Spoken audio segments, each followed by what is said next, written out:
Your kind always ends up the same way. On your knees?" Evelyn Caldwell's voice echoed through the grand living room as she circled Thomas, the old gatekeeper accused of theft.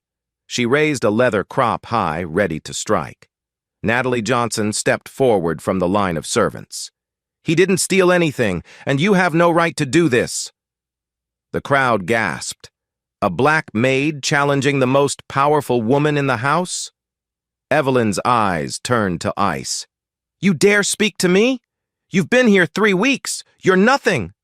"I know what I saw," Natalie replied, her voice steady. The other servants whispered among themselves. "She's crazy. She'll be gone by morning. Doesn't she know who she's talking to?" Evelyn smiled coldly. "You just made the biggest mistake of your life." But Evelyn didn't know the truth. Natalie had been waiting 5 years for this moment. She remembered sitting in the small kitchen of their apartment in Baltimore, watching her mother cry into the telephone. The words came in fragments, sharp and broken. Her father, William Johnson, was dead. They said it was an accident. A fall down the stairs at an abandoned warehouse. But before that fall, before that warehouse, there had been something else. William had worked as a gatekeeper at one of the Caldwell family's properties in Virginia. For 7 years, he had been loyal, hard-working, and trusted. Then one day, a piece of jewelry went missing. A diamond brooch worth $50,000. They accused William. They fired him on the spot. They destroyed his reputation so thoroughly that no one in the industry would hire him again. He lost his job, then his savings, then his apartment. Within weeks, William Johnson went from a respected employee to a homeless man living in an abandoned warehouse on the outskirts of town, desperately trying to gather evidence to prove his innocence. 3 weeks after his firing, he was dead. Natalie's mother never recovered. She stopped eating, stopped sleeping, stopped fighting. The cancer that had been dormant in her body woke up and spread like wildfire. Within 8 months, she was gone too. At 15, Natalie found herself alone in the world with nothing but questions. Had her father really stolen that brooch? The man who taught her that honesty was the only wealth that mattered? The man who once walked 2 miles to return a wallet he found on the street? She didn't believe it. She couldn't. So she began to dig. She spent her teenage years collecting information, saving money from part-time jobs, and planning. She learned that the Caldwell family had sold that Virginia property years ago, but they still owned a massive estate in Connecticut. She learned that some of the same staff still worked there. She learned that the woman who ran that household with an iron fist was named Evelyn Caldwell, and she learned that Evelyn Caldwell was always looking for new maids, young ones, quiet ones, the kind that wouldn't ask questions. On her 19th birthday, Natalie submitted her application. 2 weeks later, she received a letter of acceptance. She packed a small bag, took a bus to Connecticut, and walked through the gates of the Caldwell estate with one purpose burned into her heart. She would find the truth about her father's death, and she would make whoever destroyed him pay. The Caldwell estate sprawled across 12 acres of manicured land. The main house was a Georgian mansion with 26 rooms, built in the 1920s by Richard Caldwell's great-grandfather. It had survived the Depression, 2 world wars, and 3 generations of wealth. But nothing in its history had prepared it for Evelyn Caldwell. Natalie learned the rules on her first day. Mrs. Patterson, the head housekeeper, delivered them in a whisper, as if the walls themselves might report her words. Never speak unless spoken to. Never look Mrs. Caldwell in the eye. Never be in the same room as Mrs. Caldwell unless you have a specific task. And never, under any circumstances, question anything she says or does. "What happens if someone breaks the rules?" Natalie asked. Mrs. Patterson's face went pale. "They disappear. One day they're here, the next they're gone. No goodbye, no forwarding address, just gone." Natalie nodded and said nothing more. But inside, her mind was racing. She spent her first week observing. She scrubbed floors, polished silver, and changed linens, all while watching and listening. Evelyn Caldwell was 53 years old, blonde, thin, and immaculate. She moved through the house like a queen inspecting her kingdom, finding fault in everything and everyone. Her voice was soft, almost gentle, which made her cruelty even more terrifying. Natalie noticed how Evelyn treated different staff members. The white employees received cold indifference. The black and brown employees received something worse, a particular kind of contempt that lived in her eyes, in the curl of her lip, in the way she pronounced certain words. On Natalie's third day, Evelyn stopped her in the hallway. "You're the new girl." It wasn't a question. "Yes, ma'am." Evelyn looked her up and down slowly, the way someone might examine livestock at an auction. "I hope you're not like the others. They always have problems with discipline. Something in the breeding, I suppose." Natalie felt her fingernails dig into her palms. She forced her face to remain blank. "I understand, ma'am. I'm here to work. We'll see." Evelyn walked away, leaving behind the faint scent of expensive perfume and something else, something rotten underneath. There were other people Natalie needed to understand. Richard Caldwell, the billionaire himself, was rarely home. When he was, he stayed in his study or the East Wing, avoiding his wife like she was a storm he had long ago stopped trying to weather. He looked tired, defeated, a man who had surrendered his own house to an occupying force. Margaret Davis was Evelyn's personal assistant, a woman in her mid-50s with graying hair and nervous hands. She had been with the family for over 15 years. She followed Evelyn everywhere, carrying out orders with mechanical efficiency. But Natalie caught something in Margaret's eyes when she thought no one was looking. It wasn't loyalty. It was fear. And then there was Thomas. Thomas Wright was 72 years old, white-haired, and dignified despite his simple uniform. He had been the gatekeeper at the Caldwell estate for over 25 years, having transferred from the Virginia property when the family sold it. He rarely spoke, but when he did, the other staff listened. On Natalie's 5th day, she passed him at the front gate. He was trimming the hedges, his movements slow but precise. "New here?" he asked without looking up. "Yes, sir. 3 weeks now." Thomas stopped trimming. He turned and looked at her, really looked at her, and something flickered across his face. Recognition? Confusion? Natalie couldn't tell. "You remind me of someone," he said quietly. "Someone I knew a long time ago." Before Natalie could respond, the sound of a car engine interrupted them. A black Mercedes was approaching the gate. Thomas turned back to his work. "Be careful in this house, young lady.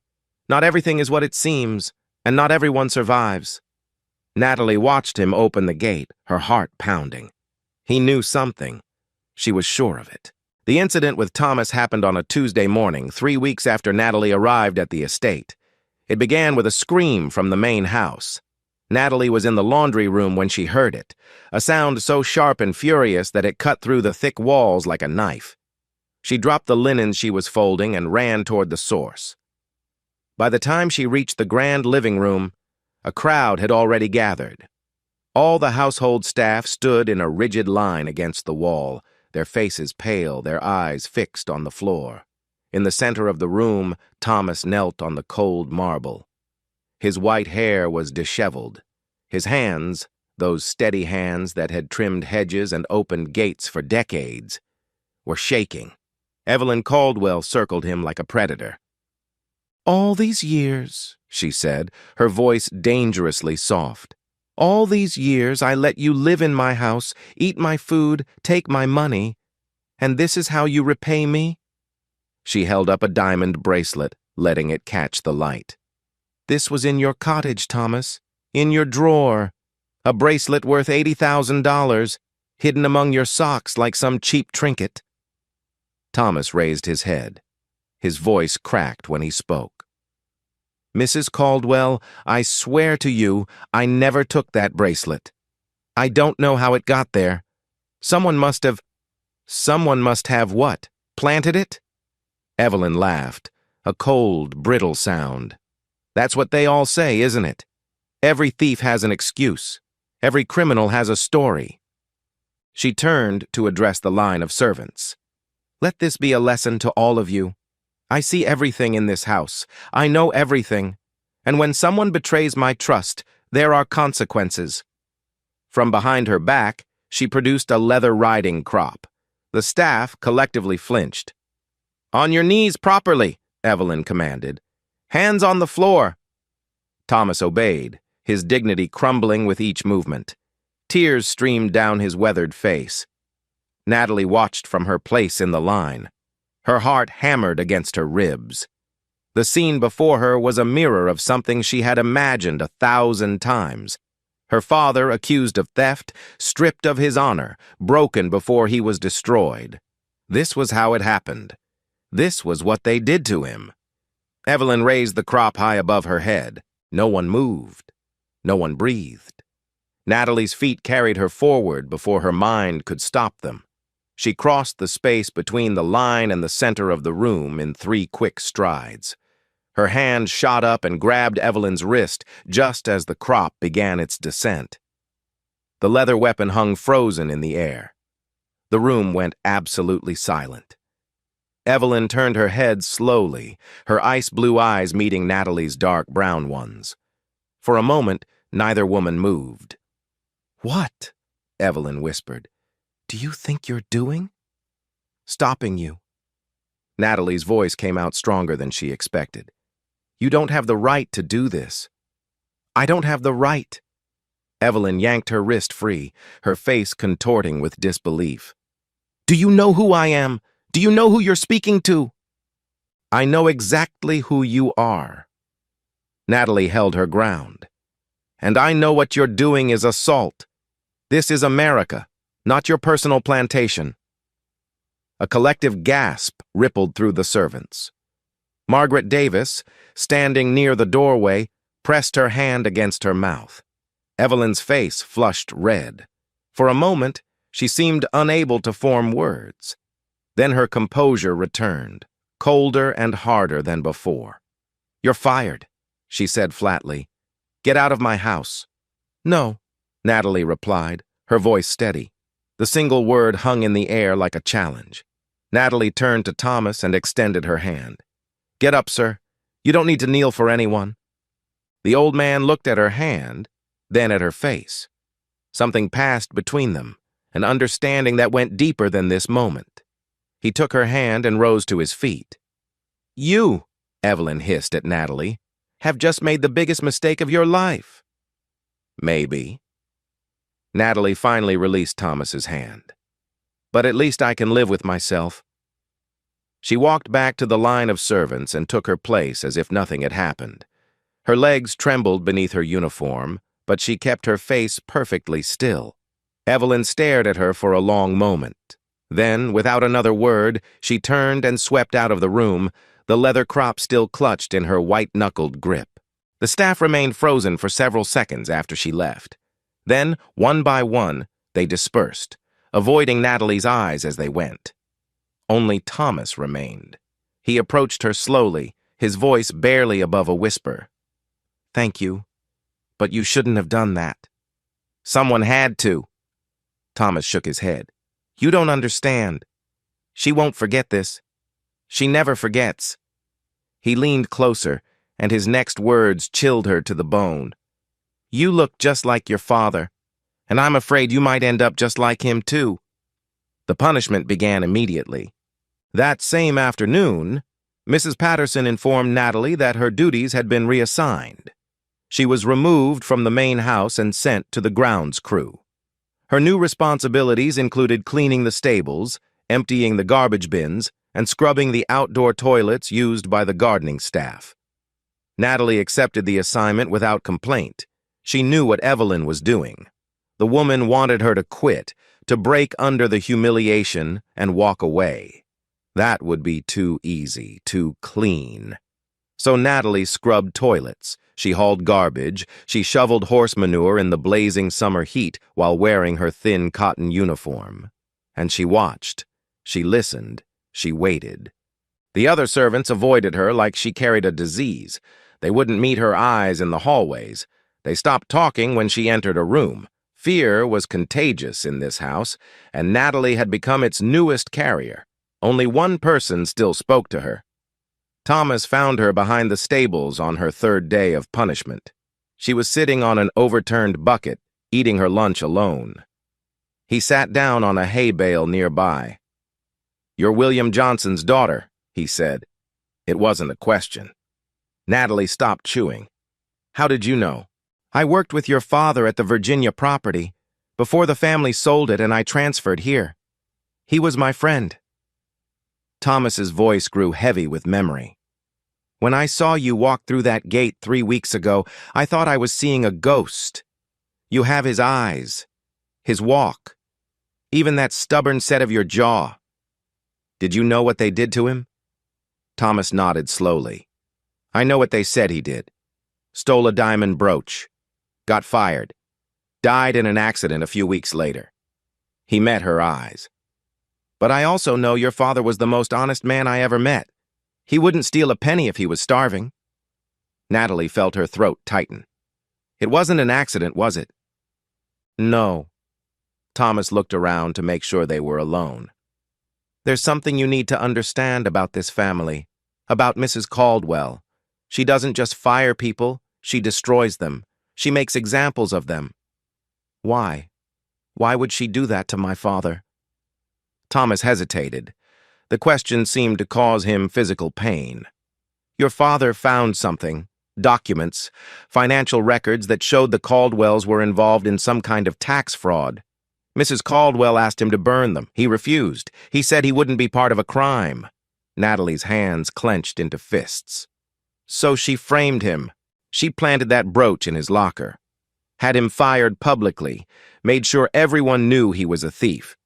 Destroyed his reputation so completely that no one would believe anything he said about those documents. He lost everything, his job, his savings, his home. He ended up living in that old warehouse, trying to gather evidence to clear his name. And then she had him killed." Thomas didn't answer. He didn't need to. "There's more," he finally said. "There's someone who knows everything, someone who was there the night your father died." "Who?" "Margaret Davis, Mrs. Caldwell's assistant. She does whatever Mrs. Caldwell tells her, no matter how terrible." Thomas leaned closer. "But she wasn't always like that.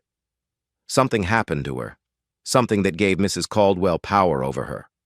I don't know what it is, but I know Margaret has secrets. And I know she was at the Virginia property the night William died." Natalie absorbed this information.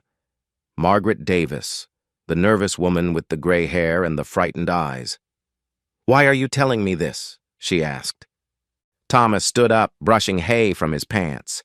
"Because your father saved my life once. A car was coming. I didn't see it. He pushed me out of the way. Got his arm broken in the process." He smiled sadly. "He never asked for anything in return, never even mentioned it again. But I remember." He started to walk away, then stopped. "Be careful with Margaret. She's terrified of Mrs. Caldwell. If you push too hard, she'll run straight to her. But if you can make her trust you, if you can make her believe there's a way out of her fear." He shook his head. "She knows things that could bring this whole house down." He walked away, leaving Natalie alone with the smell of hay and horses and the weight of her father's unfinished story. Natalie began watching Margaret Davis with the same intensity she had once reserved for Evelyn. The assistant was a creature of routine. She woke at 5:30 every morning, prepared Mrs. Caldwell's schedule, and spent the rest of the day anticipating her employer's every need. She ate her meals alone in a small room adjacent to the kitchen. She never spoke to the other staff unless absolutely necessary, but Natalie noticed the cracks in her composure. Margaret's hands trembled when Evelyn raised her voice. Her eyes darted constantly toward exits, like an animal calculating escape routes. And sometimes, late at night, Natalie saw her sitting alone in the garden, staring at nothing, her face wet with tears. This was not a loyal servant. This was a prisoner. 2 weeks after the incident with Thomas, Natalie found her opportunity. It was past midnight. Natalie couldn't sleep, so she walked through the garden to clear her head. Near the old fountain, she found Margaret sitting on a stone bench, a half-empty bottle of wine beside her. The older woman looked up, startled. "What are you doing here?" "I could ask you the same thing."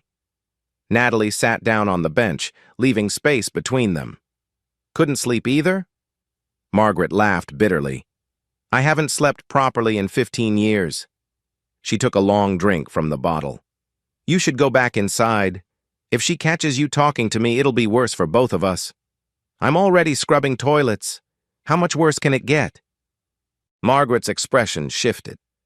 In the moonlight, she looked older than her years, worn down by something heavier than time.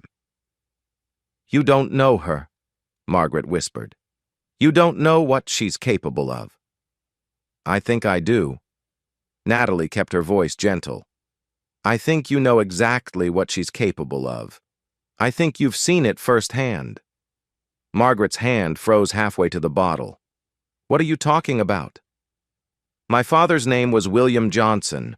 He worked at the Virginia property 5 years ago. He was accused of stealing a diamond brooch. 3 weeks later, he was dead." The color drained from Margaret's face. I don't know what You were there." Natalie leaned forward. "The night he died. You were there and you saw what happened." Margaret stood up abruptly, nearly knocking over the wine bottle. "I have to go." "Please." Natalie caught her arm. "I'm not here to hurt you. I'm not here to expose you. I just want to know the truth about my father." Margaret's whole body was shaking now. Tears spilled down her cheeks. "If I tell you, she'll kill me. She'll kill us both." "She's already killing you." Natalie's grip softened but didn't release. "I can see it.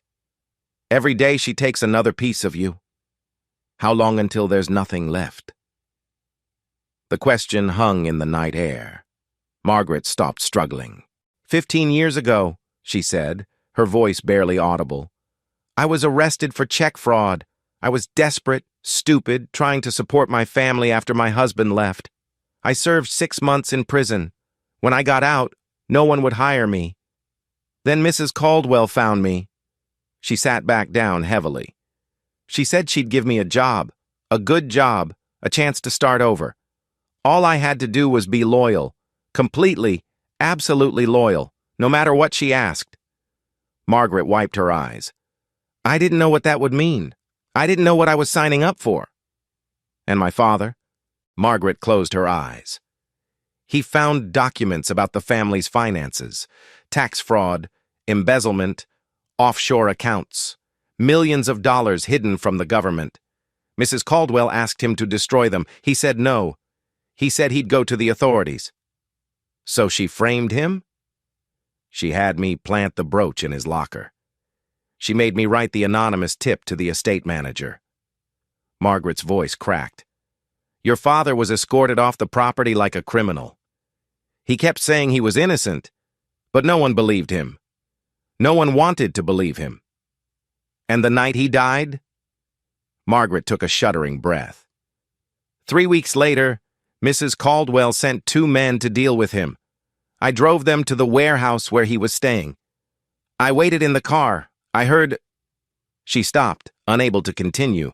"What did you hear?" "A scream. And then nothing."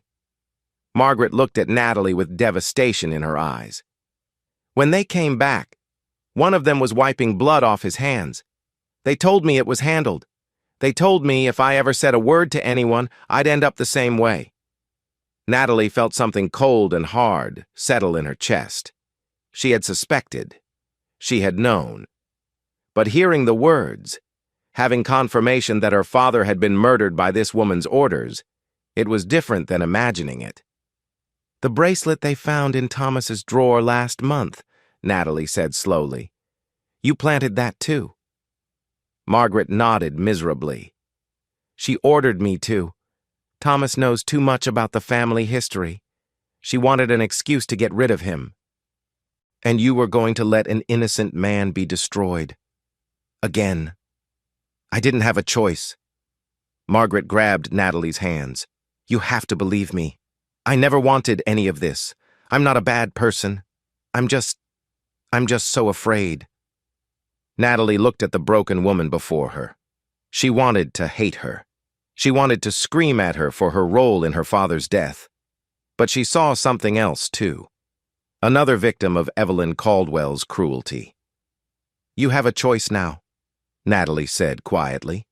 You can keep living in fear, doing her bidding, destroying innocent people. Or you can help me end this. All of it. Margaret's eyes widened. How? I need evidence, documents, emails, anything that proves what she's done, and I need you to testify when the time comes. She'll destroy me. She knows about my past, my criminal record. She'll be in prison. Natalie squeezed Margaret's hands. If we do this right, she'll never be able to hurt anyone again, including you. Margaret stared at her for a long moment. Then something shifted in her expression. The fear was still there, but underneath it, something else was emerging. Hope, perhaps, or just exhaustion with being afraid. I have files, she whispered. Hidden files, things I kept as insurance in case she ever turned on me. Emails, financial records, even an old recording. She swallowed hard. It's everything. Everything she's done for the past 15 years. Can you get them? Yes, but it'll take time. A few days at least. Then we have a few days. Natalie released her hands and stood up. And Margaret? Thank you. I know this isn't easy. Margaret laughed weakly. Easy? I'm terrified, but I'm more terrified of spending the rest of my life like this. She looked up at Natalie with something like wonder. Your father was brave too. He stood up to her when no one else would. I was there when she confronted him. He never backed down, not once. That's what got him killed. Maybe, but he died with his integrity intact. That's more than most people in this house can say. Margaret stood up. I'll get you those files. And when this is over, maybe I can finally sleep again. She walked back toward the house, her steps steadier than they had been in years. Natalie watched her go, feeling the pieces of her plan finally coming together. Natalie knew she couldn't bring down Evelyn Caldwell alone. She needed someone with power, someone with resources, someone who had reasons of their own to want the truth exposed. And there was only one person in this house who fit that description. Richard Caldwell returned from a business trip on a Thursday afternoon. Natalie watched the black limousine pull through the gates, watched the driver open the door, watched the billionaire step out with the weight of the world on his shoulders. He was a tall man, mid-60s, with silver hair and the kind of handsome features that had aged into distinguished weariness. He moved like someone who had given up on something important a long time ago. Natalie needed to find a way to speak with him alone. Her opportunity came 2 days later. Evelyn had left for a spa weekend in Manhattan, and the house exhaled with her absence. The staff moved more freely. Voices rose above whispers. Even the air felt lighter. Richard spent most of his time in the East Wing study. That Saturday evening, Natalie knocked on his door with a tea tray she had volunteered to deliver. Come in. She entered and set the tray on his desk. The study was filled with books, real books that looked actually read, with cracked spines and worn covers. You're the new Maid, Richard said without looking up from his papers. The one who made my wife so angry. Yes, sir. He finally raised his eyes. They were tired but intelligent, and they studied her with unexpected interest. What's your name? Natalie Johnson. Johnson. He repeated the name slowly as if searching his memory. Any relation to William Johnson? The gatekeeper who worked at our Virginia property? Natalie felt her pulse quicken. He was my father. Richard set down his pen. His expression shifted into something Natalie couldn't quite read. I see. He gestured to a chair across from his desk.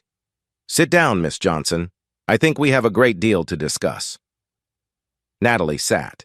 I remember your father, Richard said quietly. I wasn't involved in the day-to-day operations back then, but I remember when he was fired. I remember my wife being very insistent that he be dealt with quickly and publicly. He met Natalie's eyes. I also remember thinking that the whole thing seemed convenient. Did you do anything about it? No. The admission cost him something. I told myself it wasn't my business. I told myself I didn't know the full story. I told myself a lot of lies because the truth was too uncomfortable. Your wife had my father murdered. Richard didn't flinch. He didn't argue. He just nodded slowly. I've suspected something like that for years. My wife has done many terrible things that I've chosen not to see. I've been a coward, Miss Johnson. A coward and a fool. You could stop being those things. Natalie leaned forward. I have evidence. A witness who's willing to talk. But I need help. I need someone who can make people listen. Richard was silent for a long moment. When he spoke, his voice was heavy with a decision that had been years in the making. What do you need from me? I need you to contact a lawyer, someone outside your wife's influence, someone who can handle evidence of fraud and murder. I need you to bring federal authorities here when I give the signal.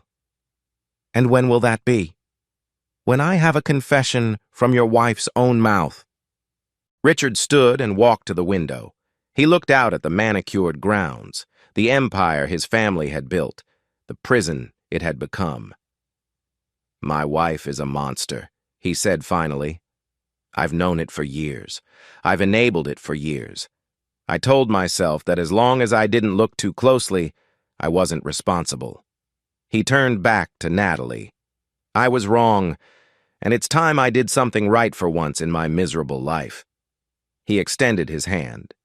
You have my support, Miss Johnson. Whatever you need? Natalie shook his hand. Thank you, Mr. Caldwell. Don't thank me yet. My wife is dangerous, especially when she feels threatened. Getting a confession from her won't be easy. I know. Natalie met his eyes steadily. But I've been waiting 5 years for this. I'm not afraid of difficult. Richard walked to his desk and opened a drawer. He pulled out a small black device and handed it to Natalie. This is a professional-grade recording device, undetectable. It can pick up voices from across a room. He closed her fingers around it. If you're going to get a confession, you'll need proof that will hold up in court. Natalie looked at the device in her hand. You were already prepared for this. I told you, I've suspected for years. I just never had the courage to act. Richard's jaw tightened. Now I do. When you're ready, contact me. I'll have lawyers and federal agents standing by. Evelyn returned from Manhattan on Monday morning, and the house immediately contracted with fear. Something had changed in her demeanor. She moved through the rooms with a new intensity, her eyes sharp and searching. She spoke less, but when she did, her words carried an edge that made the staff shrink away. She knew something was wrong. She could sense it. The attacks on Natalie escalated. Her belongings began disappearing from the servants' quarters. First her phone, then her clothes, then the small photograph of her parents she kept under her pillow. Each time she reported the theft to Mrs. Patterson, she was met with a blank stare. Perhaps you misplaced them, the head housekeeper suggested, not meeting her eyes. Then came the accidents. A heavy flower pot fell from a second-floor balcony, missing Natalie's head by inches. The staff bathroom flooded while she was inside. The door mysteriously jammed from the outside. A pot of boiling water tipped from the stove in her direction, saved only by her quick reflexes. Each incident could be explained away. A loose railing, a stuck lock, a clumsy cook. But Natalie knew better. Evelyn was sending a message. The final warning came in person. Natalie was mopping the back hallway when Evelyn appeared at the far end. She walked toward Natalie slowly, deliberately, her heels clicking on the tile floor like a countdown. "You're still here," Evelyn observed. "I thought you would have quit by now." "I need the job, ma'am." "Do you?" Evelyn stopped directly in front of her. "Or do you need something else? Something you came here looking for?" Natalie kept her face neutral. "I don't know what you mean." "I think you do." Evelyn's smile didn't reach her eyes. "I've been asking questions about you, Natalie Johnson. Interesting name. Johnson. There was another Johnson who worked for this family once. Your father, perhaps." Natalie's grip tightened on the mop handle. "Yes," she said evenly. "My father worked for you, before you destroyed him." Evelyn laughed softly. "Is that what you think happened? Your father destroyed himself. He was a thief and a liar, and he got what he deserved." "He was innocent." "Innocent?" Evelyn leaned closer, her perfume overwhelming at this distance. "Let me tell you something about innocence. It doesn't exist. Not in this world. Everyone is guilty of something. The only question is whether they get caught." She straightened and smoothed her jacket. "I've survived challenges from people far more powerful than you. Politicians, business rivals, even my own family. Do you know what happened to them?" She held Natalie's gaze. "They're gone. All of them. And I'm still here. Maybe your luck is running out." Something flickered in Evelyn's eyes. Anger, perhaps, or fear, or both. "I don't believe in luck. I believe in power, and in this house I have all of it." She turned to leave, then stopped. "Your father thought he could threaten me too. He thought he had leverage. Look where it got him." She walked away, leaving Natalie alone in the hallway with the mop and the growing certainty that time was running out. That night, Natalie received a text message from an unknown number. The words glowed on her screen in the darkness of her small room. "If you want to know the truth about your father's death, come to the old Caldwell property in Virginia. Tomorrow night. Come alone. Tell no one." Natalie stared at the message for a long time. She knew it was a trap. Evelyn had made her move. But she also knew this might be her only chance to get what she needed, a confession, recorded and undeniable. She typed a message to Richard Caldwell.